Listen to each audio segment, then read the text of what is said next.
Mordechai Chaziza is one of the sharpest observers of China's strategic engagement in the Middle East.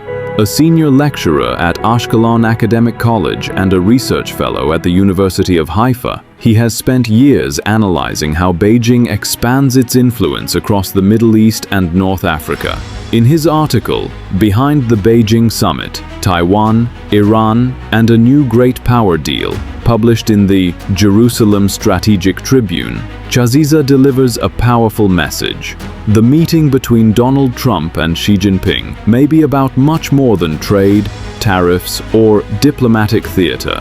It may signal the emergence of a new great power equation, one that links two of the most sensitive flashpoints in world politics, Taiwan and Iran.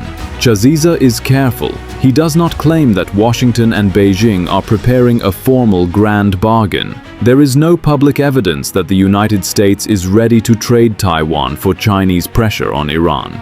But in great power politics, the most important understandings are not always written down. They often emerge through signals, through restraint, through pressure, through calculated silence. And this is where the Beijing summit becomes strategically important.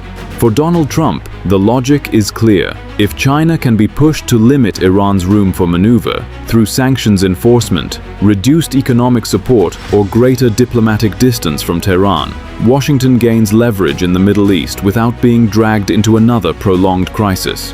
For Xi Jinping, the priority is also clear. Taiwan is not just a foreign policy file for Beijing. It is tied to sovereignty, regime legitimacy, and Xi's own historical legacy.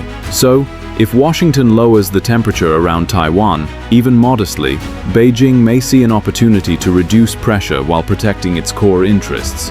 This is not a simple exchange. It is not Taiwan for Iran. It is something more subtle, a strategic choreography between pressure and restraint. The United States wants to contain Iran without losing control of escalation.